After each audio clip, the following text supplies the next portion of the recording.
So thank you for joining us today. My name is Jessica Worthington. I am the Director of the Office of Downtown Development with the Georgia Department of Community Affairs.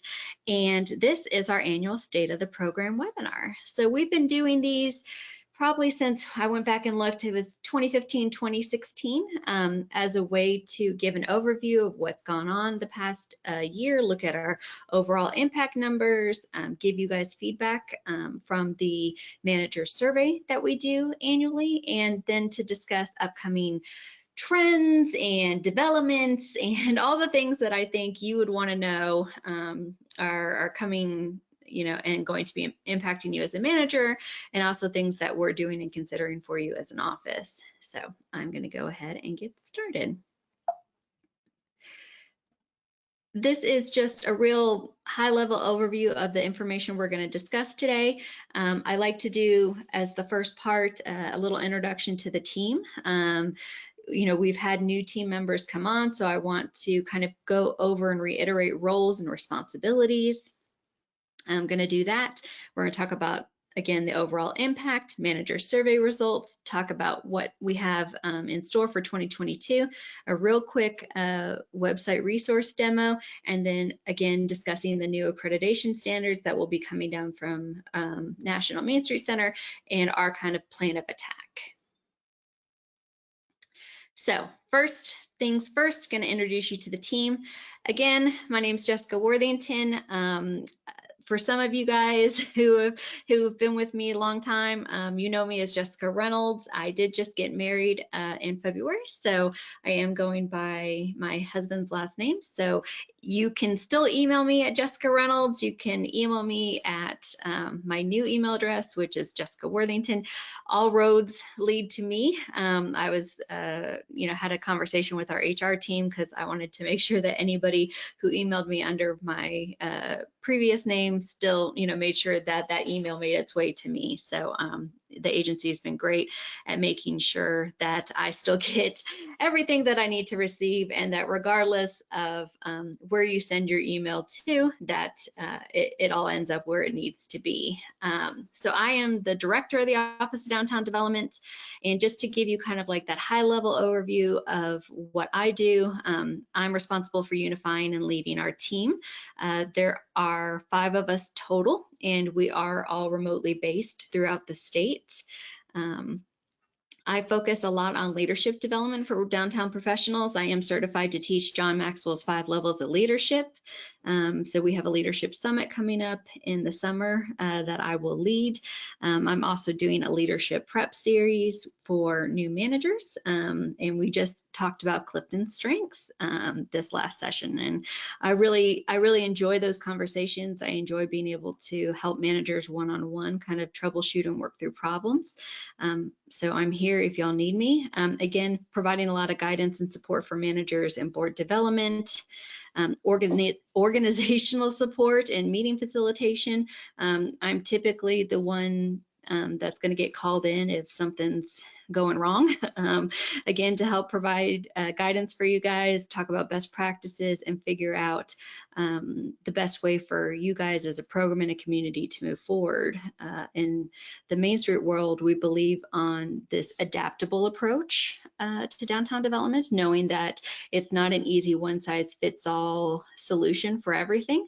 And so I think it's important for us to just reiterate, A, we're here to serve all the downtowns in Georgia, and B, that we know that we have to take that unique approach in how things are structured, how they work for you, and apply that to each community. So again, throughout today's presentation, I may talk about some common things that we see or general stuff, but again, there are always exceptions to the rules, and that's okay. And then lastly, focusing on cross collaboration within our agency and other external partners. So unfortunately, I've got some projects coming up that I am not at liberty to talk about yet. And when I am, I will be shouting them from the rooftops because I think it's super, super exciting. But just like you guys, a lot of what you do is behind the scenes, and people don't see that. And it's the same for our office. We're constantly working with these partners, whether it's internal or external, to provide you new services, to develop new programs and platforms for you guys to utilize.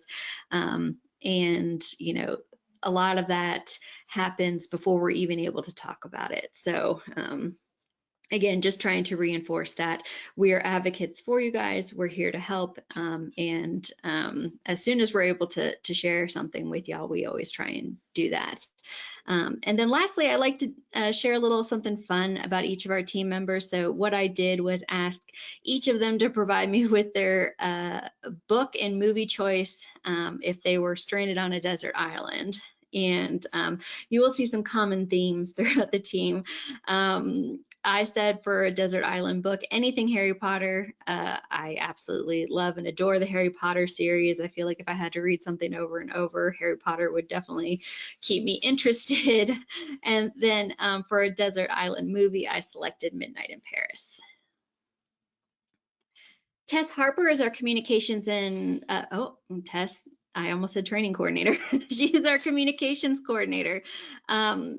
Everybody's role has shifted a little bit since we've brought on our newest team member, and Tess is one of those people that has had a little bit of shift and a tweak. You'll see that I almost said training coordinator. Tess used to oversee a lot of those training aspects, and that has actually been taken off her plate and put on somebody else's, and I'll talk about that in a few minutes. But for Tess, she oversees all branding, marketing, advertising, and communication initiatives for our office. I like to say that Tess is the person who's constantly doing stuff behind the scenes that you're not always aware of and you're not always engaging with, but she's the one who's developing our newsletters, who's managing our website, who is managing our social media presence, who is working with DCA's internal communications team for press releases, for story announcements, to help make sure that what we're doing is on brand with what the agency is doing. Any of those videos or promotional materials that come out from our office, Tess has a hand in those. And then she is heavily involved whenever we have trainings being developed or publications, like Main Street 101, the original version, that was, hugely possible because of Tess. All the publications, which I'll give you a little bit of an overview about later. Again, Tess is heavily involved with these. She works hand in hand with our graphic designers to make sure that the product we deliver you is executed properly in the vision that we, kind of imagine for it. And I feel like everything that we do looks as incredible as it does and is as well done as it is because of Tess. So Desert Island book and movie for her. For her book, she selected Little Women, and for her movie, she selected You've Got Mail. Both great choices, if you ask me. Oh, and fun little fact, if you don't know this about Tess, tomorrow is her birthday. So you didn't hear that from me, but happy early birthday, Tess. We love you, and you're St. Patrick's baby. Elizabeth Elliot, she is our Downtown Development Preservation Planner. Again, Elizabeth's role is one that is shifting a little bit with the addition of new team members. So you guys know Elizabeth traditionally from being the one that's holding your hands for all the assessment stuff, new managers coming on board, startup programs, that kind of thing. She still will be involved in those, but there will be a little, she'll have help and support. She is still going to be hands-on with the startup program, helping new communities come in on board and get up to speed with what they need to do to be fully accredited. She will be leading our kind of strategic planning and meeting facilitation discussions. She works with Cherie and other folks at DCA to review the rules on applications and help people with that process. She is one of our representatives to the Georgia Downtown Association Board. She is a huge rural community advocate. She comes to us from a smaller community in Georgia. She likes to say, I came from a community of 4,000 in a county of 10,000. So when you're talking about working with a little bit and having to make the most of it, she absolutely can understand and relate to that. And then when we have special projects come up, Elizabeth takes the lead with some of that. And you'll see too that we have a very similar taste in books. When I asked and she sent this back, she said Harry Potter series for the books, which I was like, yep. We are twin souls in that way. And her desert island movie was White Christmas. So I thought that was interesting. I think maybe she chose White Christmas because if you're going to be on a desert island, it's going to be hot, and White Christmas would remind you of snow, right? And you get to sing about snow. So we're excited to have Elizabeth, on the team and see how her role is evolving with our newest team member coming on, which leads me to Ellen Hill, who joined our team this month. She's been here officially 17 days today. Ellen was hired on as our Main Street Compliance and Training Coordinator. And so again, there's a little bit of a transition process that's going on with our team and our office. We reimagined this position to see how this could work. And Ellen will be taking over kind of managing and overseeing that annual assessment process for us. It doesn't mean that you won't interact with the rest of us on the team for annual assessments. It will always be a team effort and a team sport. But the idea is that we have someone kind of steering the ship with it and leading us and directing us in regards to that. And so that will be Ellen. She will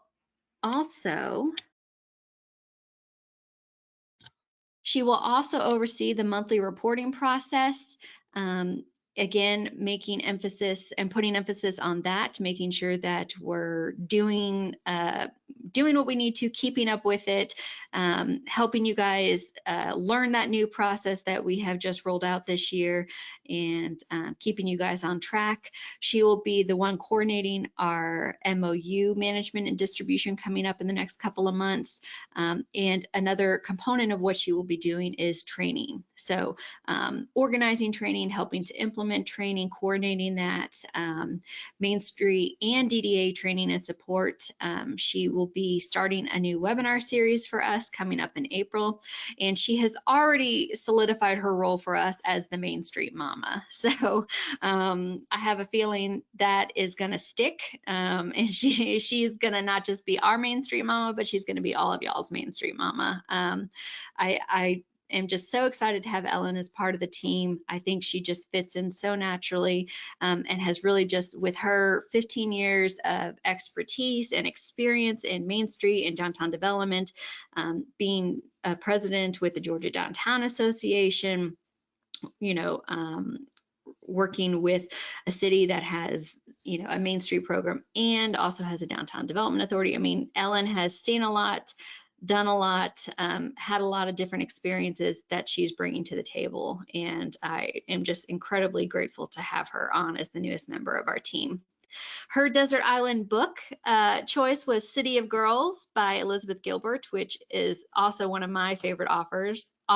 Elizabeth just has this incredible way of writing. And her desert island movie, When Harry Met Sally. Again, another great movie choice. We love some rom-coms around here. And lastly, Tara Bradshaw, I should say, was our economic development specialist. Unfortunately, Tara is leaving us. I know, break my heart. And I will say that it's really apropos that we are making that announcement today that Tara is moving on, because today is St. Patrick's Day and she is going back to work for the city of Dublin. As you know, Tara came to us from the city of Dublin. She still lives in Dublin, and she is going back to be their first ever city planner. And we could not be more excited for her. We're like so thrilled for Dublin, so excited for her. Heart's broken for us. but we are absolutely going to miss her. She will be with our team through the end of this month. So her last day with us will be March 31st, and then she'll be starting in Dublin on April 1st. But again, you know, so grateful for the almost 2.5 years that she spent with us. We will be rehiring this position, and I'll talk about that in a little bit. Her desert island book that she chose is the Bible, and her desert island movie, Shawshank Redemption. Again, great options.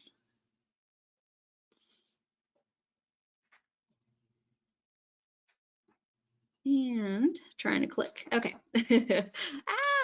Going too far. All right, so I'm going to talk about our 2021 Georgia Main Street impact. Again, what we do is we take y'all's overall impact for the last calendar year. We put it all together, shake it all up, and see what comes out. So last year we had 1,643 buildings rehabilitated, which is incredible. We told you the year before that a lot of buildings had been purchased. So for us, this makes a lot of sense to be able to see those new purchases converted into rehabilitations, with $148 million impact on all those rehab properties. We saw 632 public improvement projects completed, equaling $87 million. Again, another incredible number. We saw 1,054 new housing units created. This number is lower than the year before. The year before was our highest number on record. I think it's a little bit lower by like 50 units, which is not a surprise.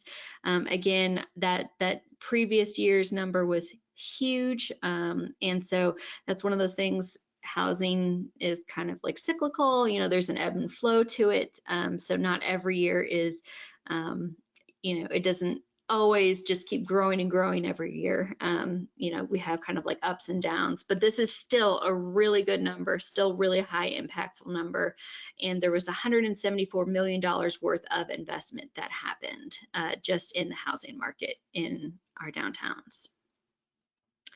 We saw 1,474 new businesses opening or expanding, which is incredible, creating 3,900 net new jobs, just shy of 4,000 net new jobs, which again, these are incredible, incredible numbers to be proud of. And lastly, the one that I'm most proud of the number is 1.2, which is our 1.2 billion with a B total private public investment. So in one calendar year, our downtowns had over $1 billion worth of private and public investment happening in them. And let me tell you, that is incredible, unbelievable, a little mind-boggling. And I will tell you that when we sent our numbers to national to tell them our impact for 2021, they actually responded with, is this just for 1 year, or did we include multiple years here? And we said, no, this is just 1 year, because that impact is so truly incredible. And so what does the data that I just showed you tell us about what's happening around the state? So first off, if you were thinking $1 billion is incredible and a huge impact like I was, you are correct. It's the largest one-year impact that we have ever recorded, and it's 12% above the year before. So I thought, you know, last year when we had like about 900 million as far as our impact, that was incredible. But Lord have mercy, I had no idea that it was just going to grow from there. And when you look at our overall investment, so that $1.2 billion number, that private public investment has doubled since 2019, which is just so, so incredible. And I had to break this down because I was like, this is a lot of money. So what does this mean? And this is equaling like a $3.3 million impact in Georgia's downtowns every single day. That is how big an impact that is, which is incredible. The area that we saw the largest growth in, so what's contributing and making up these numbers, there's two areas that were the biggest. One is property sales. Again, a huge investment in people buying downtown property. So property sales equaling $535 million worth of investment downtown. So people buying property in the downtown district and investing that way. The other way that we saw a huge amount of investment is that rehab, right? So that rehab number. So the rehab number that I shared with you in the beginning, that 1,600, little over 1,600 numbers of rehabs completed with $148 million impact. That number of projects is double what it was from 2019 and double the impact what it was from 2020. So again, not just seeing people buying property, but a lot of people investing and fixing up property. Huge amount of growth in both of those areas. Also, when we were talking about net new businesses, and we were saying it was like 1,400, that is the highest number of new businesses opening that we have on record, period, full stop. So that's incredible, seeing what has happened to the world in the past 2 years and everything that we've heard about, the challenges with being a small business, trying to, invest in staff and, reevaluate how you do business, and all the things that the world has presented and thrown at us as challenges. And we have had the highest number of people opening businesses and expanding businesses and doing that in our downtown districts since we've been recording these numbers. We also saw the highest number of new jobs being created since 2006, again, which is incredible because, yes, I know we are, coming out of, hopefully, knock on wood, coming out of the pandemic, but we've had other recessions too. So we've had recessions back in 2008, 2009 that hit our downtowns hard, and we still didn't see that 1 year job growth and new business growth like we have seen this past year. So again, that is something to be noted. Also, with that, we had the smallest number of businesses closing this year since 2018. So again, through 2020 and all that, we still had, again, in 2021, the smallest number of businesses closing since 2018, which I think is really great. And 100 less businesses closing in 2021 as compared to 2020. Again, another great number. So in looking at all this together, I went and, was looking at 2019, 2021, 2020, and just like trying to see, again, we have this comprehensive database, and I, just kind of trying to see how things are developing and coming together. And I did see that our net jobs was pretty flat from 2019 to 2021. But when you look at those like 3 years together, we've had a 35% job growth from 2019, which again, I think is incredible. I mean, you can say, well, yeah, it makes sense. I mean, we had businesses close and stuff like that, but just because 2020 happened and people have left the workforce and closed businesses and stuff like that, doesn't mean that reinvestment is going to happen necessarily, right? But we have seen people doing that in downtown, opening businesses, choosing to hiring more than we've ever hired before. So I think, again, I think that's just incredible, an incredible testament to downtowns, and also an incredible testament to how resilient our communities are. We've had a lot of challenges that have faced us over the past couple of years, between the pandemic and everything else in between. And if I've said it once, I've said it a million times, but our main streets are resilient. If you are a Main Street designated city, that means you have an advantage that nobody else has, which means you have a support system, and you have a network to tap into with resources and people and other folks who are doing what you're doing. And I really, truly believe that has helped make us a resilient community that is there to support each other. And I am just so proud to be a part of this. So you guys, usually every January-ish, submit to us an annual survey. So the National Main Street Center actually requires this of us. They ask us to survey our communities annually and get feedback. And some of the questions we ask you are questions that they ask us.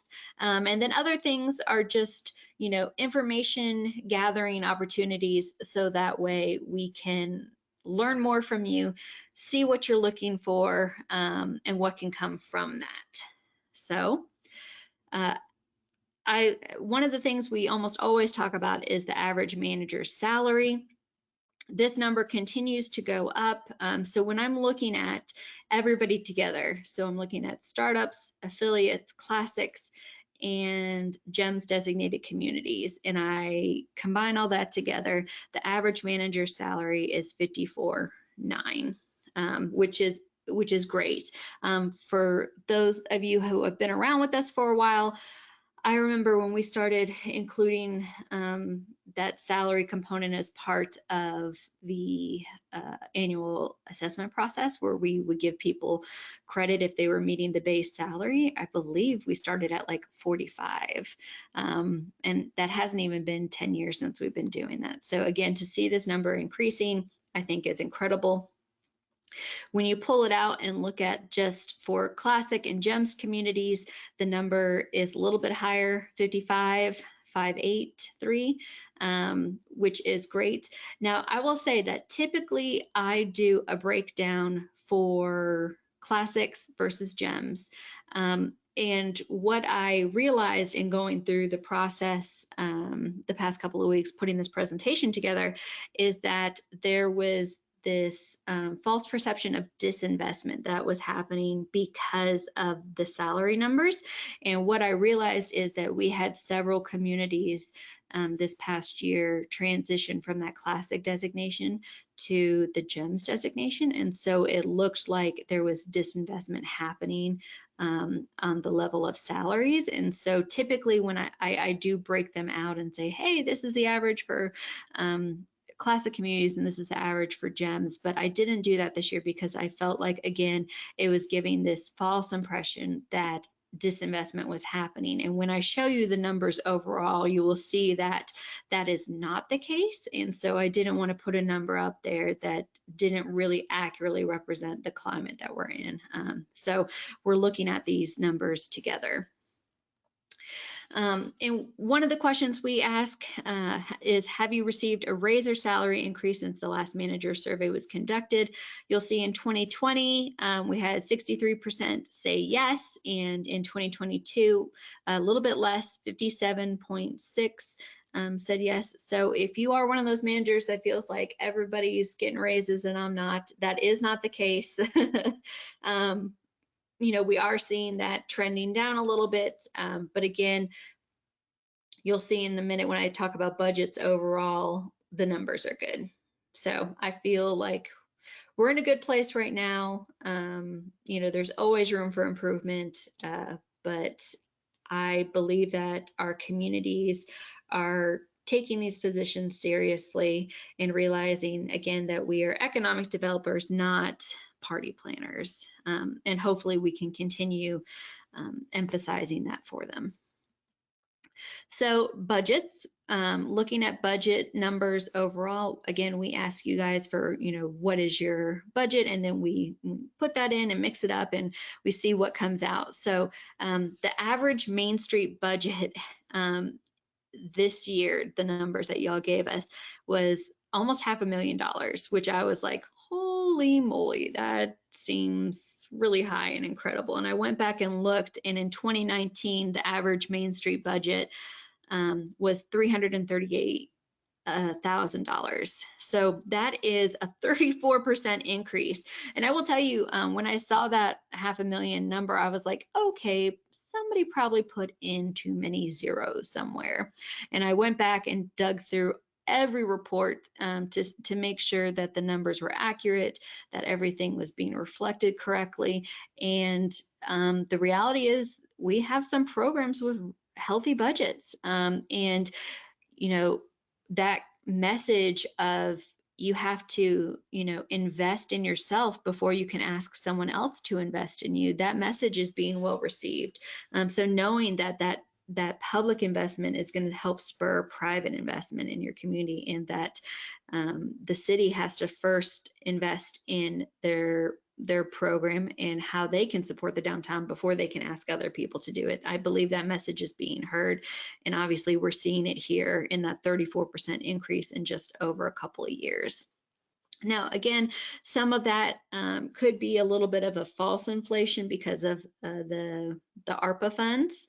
So the Rescue Plan Act, funding being added, but still, I think this is a good sign. Average GEMS budget, this also increased. So when we were looking at that, the average GEMS budget right now, before we were looking at all communities combined, this is just looking at GEMS in particular. So $330,000, and that number is up from $285,000 in 2019, again showing a 14% increase. And this is what we want to see when we talk to people about, hey, do you want to be a GEMS community? These are some of the things that we see, the kind of trends. The reality is that if you're asking yourself that question, you also need to look at like, what is your investment in your city's investment, in your community's investment in your downtown program? Because for our GEMS level communities, we continually see that investment growing and reflected in new projects and initiatives and things that they're doing. So again, that growth is expected, and exciting to see what that number is and how it is reflected here. Financial support for your program, again, 2020 versus 2022, as far as like the surveys that are turned in 2020 versus 2022, you can see a big change here, right? So what was reported in 2020, we saw very small amount being increased for financial support for the program, a huge chunk being decreased, so a lot of disinvestment there, and that has really completely flipped in 2022. So dramatic increase there, about basically a third of our program seeing an increase in funding and financial support, a very, very small amount of folks saying that their budgets are decreasing, and then a lot of stability on the other side. So 60%-ish saying that their budgets are remaining the same. So that continuing support, which is great. I did want to take a minute to mention the Great Resignation. I'm sure if you guys watch the news, we hear about this all the time, right? People are leaving jobs, people are going other places, people are reevaluating the workforce, and I thought that it was important for us and what we do to take a look at that and see how that is impacting our downtown districts. And the reality is that I have some good news for you. So if anything, the Great Recession is not something that is negatively impacting our managers in their capacity. So when we looked at how long have you worked in your current community, and we go back to 2020, 50% 2 years or less.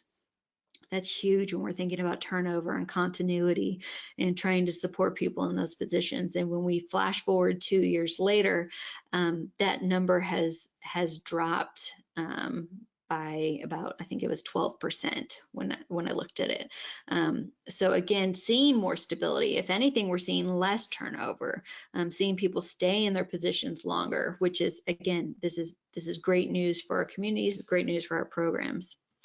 And then when we look at people, so holistically, how long have you worked in downtown development? And so when I went back and looked at 2019, again, almost half of the people 2 years or less, and that's no matter what community you've worked in. If you've worked in multiple communities, again, looking at through the lens of how long have you been doing this professionally, again, half of the people we're working with were new, and you can see here on the right, the colors don't match up like the other slide. They've changed a little bit as far as like 6 to 10 years on the left is purple and 6 to 10 on the right is yellow. So I know it's a little bit harder to kind of keep up with, but here we're looking at half the pie for people who've been doing this, in their careers long term.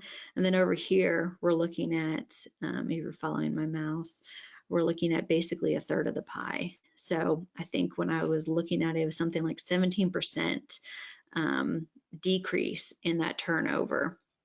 Again, which is huge, great for the communities, good for the programs, good for the network.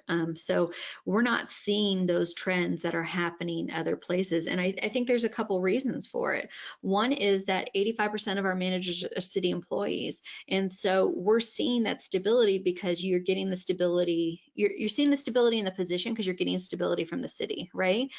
So that funding is continuing, that funding is being supported. You feel supported because you are a city employee. And we've seen that number increase 3% since just the last year. So there are multiple setups throughout the state. Some people are direct employees of the DDA. Some people are employed by the nonprofit, whether it's a 501c3 or a 501c6. In a couple communities that we have, they're employees of the chamber.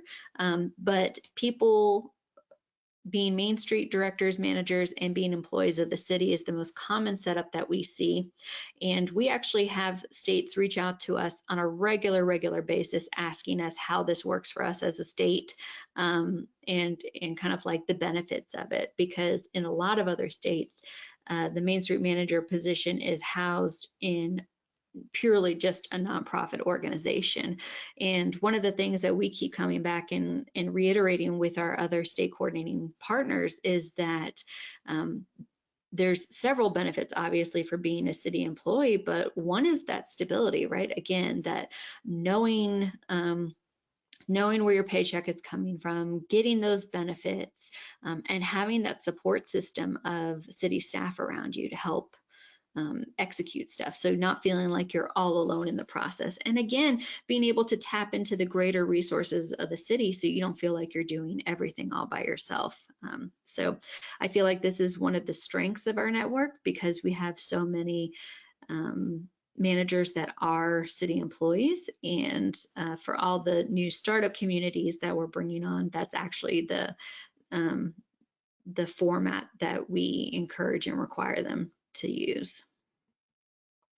54% of our managers have support. Again, this number keeps ticking up slowly year after year. And again, we realize that Main Street isn't always a 9-to-5 job, right? It's not just 40 hours a week.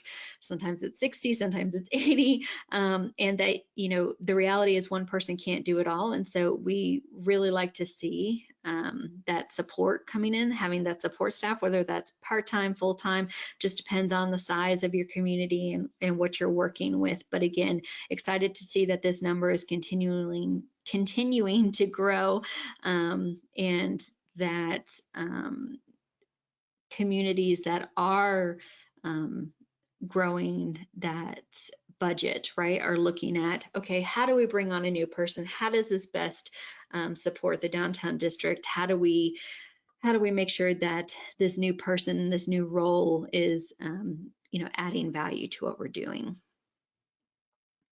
And this number has changed 14% over the past 6 years. So again, a lot of growth in the recent past, which is incredible. And lastly, before I move on, I just want to say we love our managers. Thank you guys so much for what you do day in and day out. Our communities are stronger because of you. That $1.2 billion impact exists because of you guys. And I truly believe that the stability of managers in their communities also leads to that increase in impact. So I know that Main Street is by no means an easy job to oversee. It is not for the faint of heart. But what I do tell our new incoming managers is that it does get easier the longer you do it. And that's because you build up your support system, you develop your systems and processes for handling programs and events and projects. And the longer you do it, the more comfortable you get, again, building that bench of support. And so I think that's important to kind of mention, but just also to say that, you know, our office is here to serve you, and we are here because of you. And we love y'all, and we thank you for everything you do day in and day out. So what lies ahead for us as the Office of Downtown Development? First, I want to say that our office is going to be prioritizing strategic planning. And with Tara's departure, we will be rehiring that position. We hope to post it in the next couple of weeks or sooner, and we will be changing it a little bit. So our goal is to bring on someone who is going to be in communities and do a lot of strategic planning, right? So our office has created some incredible resources over the years. We have a work plan template. We have a community transformation strategies guide. We've got a guide to how you host a visioning session. We have some incredible resources out there for communities to take advantage of. But one of the things that we have realized, and by looking at like some of the questions we have asked y'all, when was the last time your program hosted a visioning session? Oh my goodness, when I look over here and see over 5 years or 3 to 5 years, like I'm coming at you guys. Like we want to see that engagement on a community level happening so much more often. That feedback and buy-in from them to creating that universal vision of how to move forward in downtown is so important. And then again, when we're looking over here and seeing when was the last time your program hosted a planning retreat? Oh my gosh, for people who said over 5 years. Again, we have to prioritize strategic planning. And so we're realizing that even though we've developed resources and materials, that there aren't the entities out there that there used to be to help with the implementation side of this. And so our office is going to be leaning into that more. So we will be offering up our services to provide strategic planning for the communities to help with visioning sessions. And that is one of the kind of shifts we'll be making as an office, bringing on this new person in this new role. And if strategic planning is something you love, if engaging with communities and helping them figure out that vision for moving forward, if that's something that excites you, that energizes you, that you like being out in communities and doing that this is something that like really just speaks to your heart, I encourage you to apply for this position when it comes up. Again, that's kind of the framework that we're looking for with this. You know, other things would be great too, but we really want to make this a priority for the entire team to help the entire state with this moving forward. And we know that by creating good plans and building that foundation up, programs can do so much more with their resources, with the support that they have. But we know that we need to kind of lean into that a little bit more. So it's not just enough to have the resources, it's helping teach you guys how to use the resources and providing you with that assistance and actually making it happen. So speaking of resources, again, I mentioned these earlier, but we have several publications available. So we've got here on the left our manager's handbook. This talks about, you know, the Main Street approach, resources and tools available, recommendations for organizational development. In the middle there, we've got a guide to hosting a community visioning session. So if you're one of those people that said, I haven't hosted one in a while, you don't have to figure it out by yourself. We've got example agendas here for you. We've got example resources we can share with you.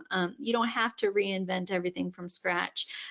Again, we've got tools and resources we can share with you. And then on the far right, our community transformation strategies workbook. So our work plans utilize something called community transformation strategies. And what it is just a big picture way of looking at downtown development holistically. So most people are familiar with the 4-point approach that focuses on design, economic development, promotions, and organization. What we do is just take a little bit of a step back and say, okay, when we're thinking about downtown development, how do we think about the best thing that can happen there, and big picture what we need? And so that's where those transformation strategies come into play. And so they're these kind of thematic ideas that then the implementation comes in underneath to support. And so the thing is, we want to make sure there's both there. So we want to see the transformation strategy, that's that higher level kind of guiding theme for downtown development, but we also want to see where the 4 points are coming in, because those 4 points really make sure that we're looking at that transformation strategy in a holistic approach, and that we're not just doing something from an economic development perspective or an organizational perspective or a promotion, advertising, events perspective, that we're looking at things holistically and really applying it across all manners and measures downtown. So again, these resources are available. They are on our website. You can purchase them. We have downloadable copies that are available for free. So again, great resources. If you haven't checked them out, I highly encourage you to do so. And then that brings me to our refreshed website. When I talk about, Tess and all the stuff she's doing behind the scenes, this is something she worked for months on with this company, Look Listen, that first designed our website back in 2015.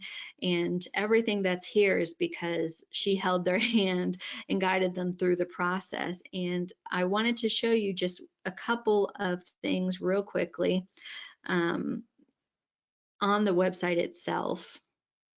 So, monthly reporting access is still up there, but one of the great resources that we have under our resource section is our resource library. And I don't know if everybody uses it or is as familiar with it as I would hope they would be. We have multiple categories that you will see here, from budgets and bylaws to example ordinances, talking about hotel, motel tax, job descriptions, maps, new manager resources, org charts. I mean, all these things are here. We talk about what is an org chart, an example org chart, and we have like examples from all over the state, and you can download them, you can access them. But honestly, guys, it's about being able to R&D from each other.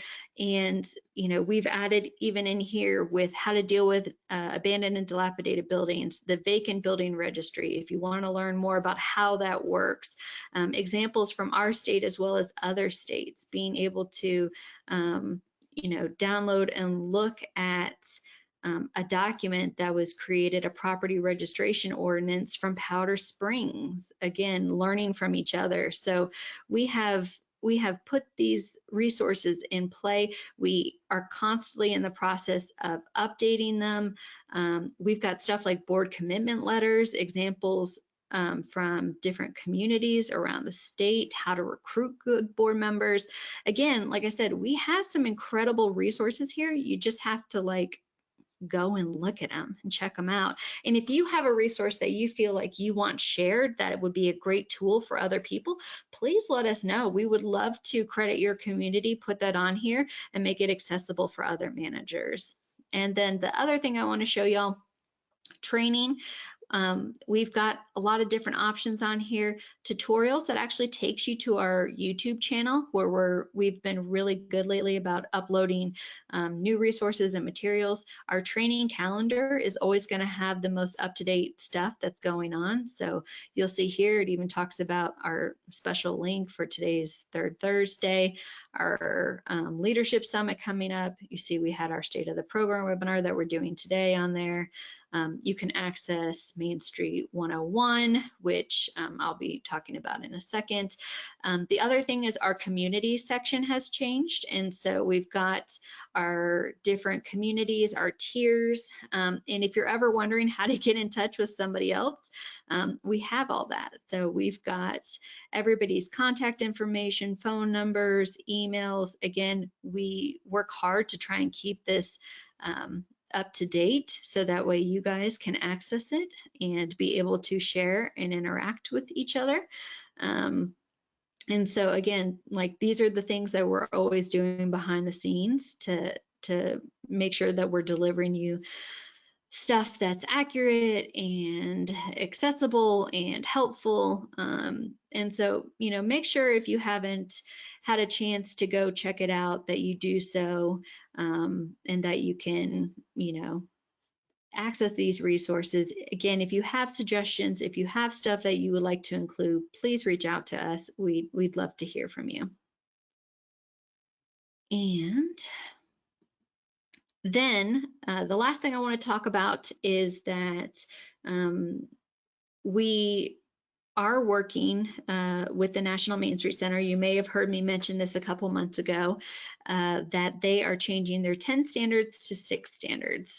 And so these new standards, what they're called is here in the middle of the screen.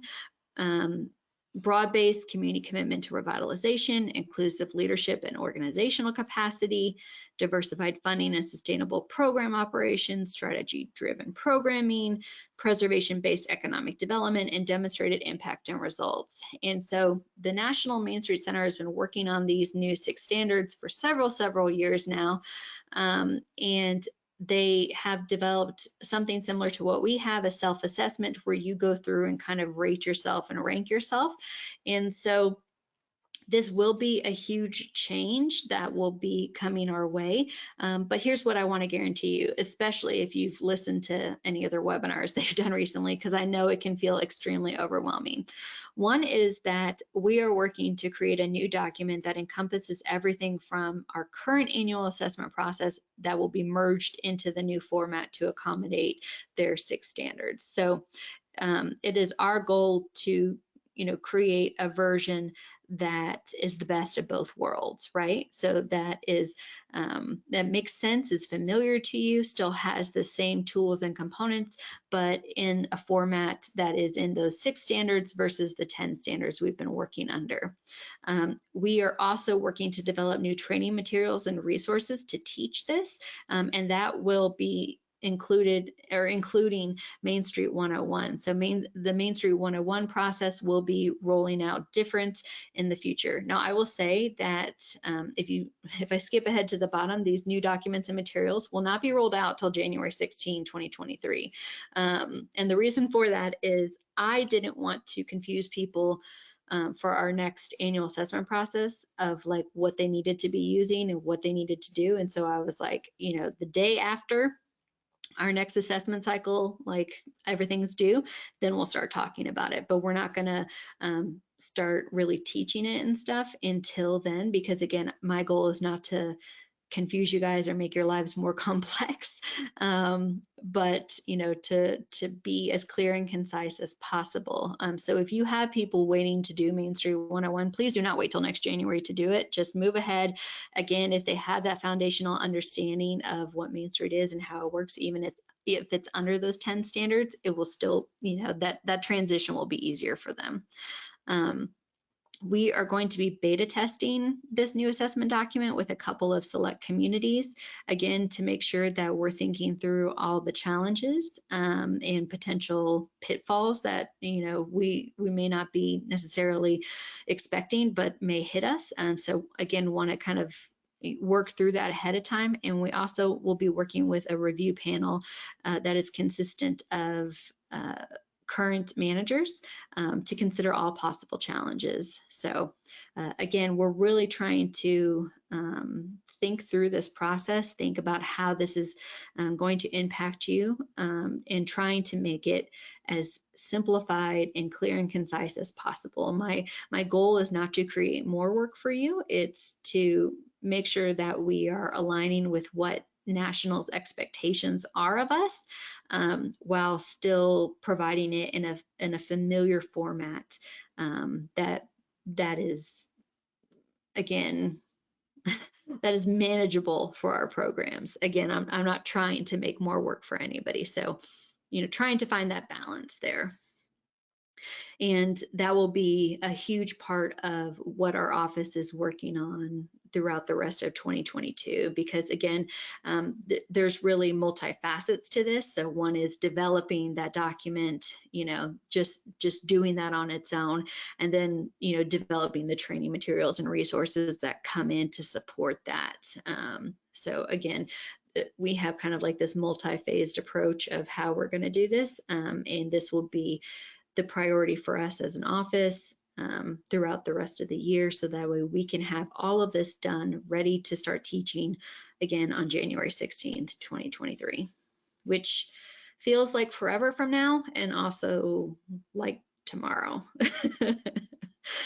But honestly, I believe that in the end, the product that we'll have will be even better than what we currently are using. And my hope is to be able to change Main Street 101 into a format that is more similar to our DDA 101 if you've done that. So modular based, more guided, not one big test, but multiple little checkpoints.